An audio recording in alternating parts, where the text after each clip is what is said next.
Hola amigos del mundo, bueno, espero que hayan tenido una hermosa semana y si no fue así, bueno, espero que la próxima sea mejor. Siempre es para mejor. Y si tuviera que delinear el informe de esta semana, lo haría a través de las contradicciones. Los refugiados sirios siguen escapando de la muerte a través del mar Egeo, tratando de entrar a Turquía. Y quisiera compartir con ustedes una foto maravillosa del diario New York Times, que pone a estos migrantes en el mar Egeo bajo un sol poniente absolutamente magnífico. Y justamente esa es la contradicción, la de el horror humano frente a la belleza que la tierra no se resigna a mostrarnos. Además, el mundo celebra un año desde que se detectó el último caso de polio en África. Es contradictorio que el mundo comience a estudiar la realidad de la vida en Marte y que en África niños aún sigan sin ser vacunados contra una enfermedad para la cual Jonas Salk de la Universidad de Pittsburgh descubrió el antídoto en 1952, sí, hace más de 60 años, y la vacuna oral fue desarrollada por Albert Sabin, un científico polaco-americano. Hoy, sobre todo en Nigeria, clérigos, médicos, jefes tribales y la comunidad en general deben mantenerse vigilante ante un éxito que todavía es muy frágil.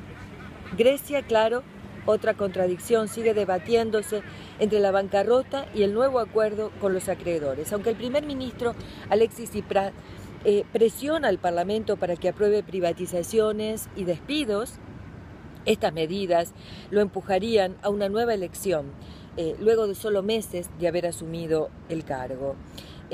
Grecia debe componer reglas sociales, a mi entender, antes que cuentas, porque la economía no va a solucionarse y el problema endémico de este país es el endeudamiento. El endeudamiento producido, por supuesto, por falta de producción, primero puede ser, pero más que nada por un Estado enorme que acapara las ganancias, las pocas ganancias que el país genera.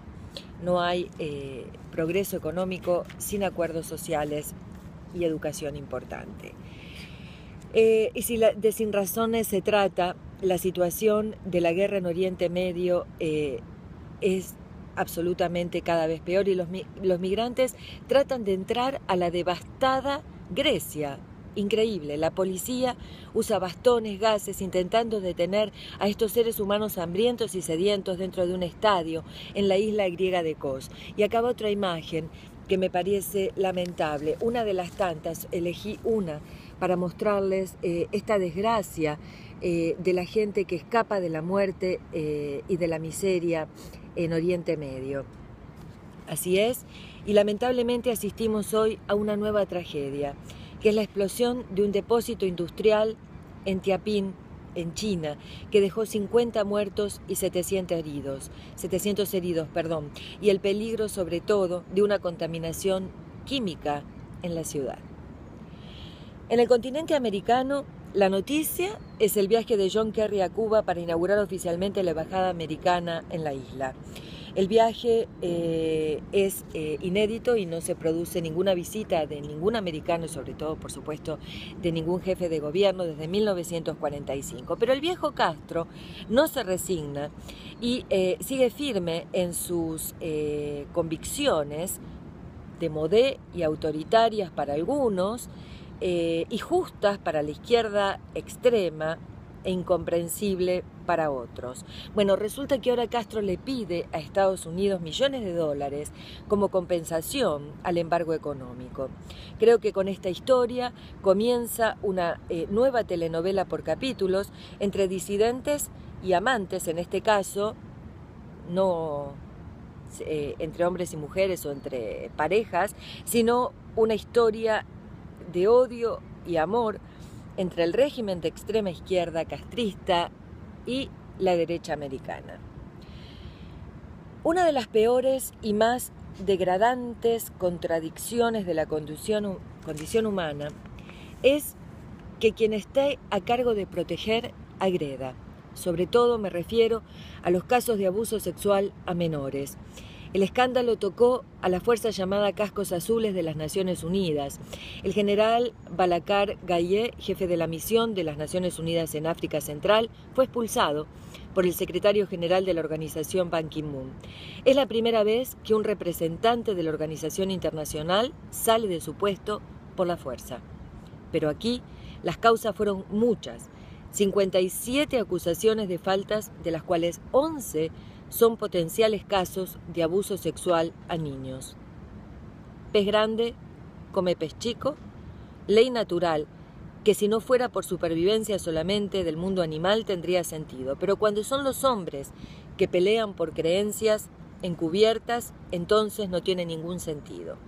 Hoy la noticia son 230 cristianos sirios secuestrados en el centro del país. Los yidaístas controlan esta ciudad. Los yidaístas de dos grupos, de Al-Nusra y del Estado Islámico, atacaron y tomaron el control de la localidad, en su mayoría musulmana, pero con una población de 2.000 cristianos entre católicos y ortodoxos. Son arrestados, perseguidos, se les cobran impuestos extraordinarios. Hoy solo quedan 300 cristianos en la región y, por supuesto, con un peligro enorme. Las iglesias católicas harán sonar hoy, 15 de agosto, las campanas al unísono en fraternidad con los cristianos de Oriente. Se eligió este día, como decía, 15 de agosto, en el que los cristianos católicos conmemoran la Asunción de la Virgen María. Judíos, musulmanes y ahora católicos fueron perseguidos desde siempre y por turnos o simultáneamente. Manía, claro, de los humanos de perseguir y estar en contra de lo que no se comprende, aunque olfatee una historia de odio e intereses económicos mezclados. ¿Contradicciones? Bueno, belleza natural y tragedia humana. Y ahora es el turno de la belleza y la riqueza natural e intereses económicos. No es nueva la pelea internacional sobre el Ártico. Moscú reivindicó ante las Naciones Unidas una extensión de la soberanía sobre un vasto territorio de la región polar. Hidrocarburos, zonas de pesca, vías marítimas y control militar, como define el periódico Le Monde, el dorado del Ártico. Hoy son 6 países los que se disputan su presencia.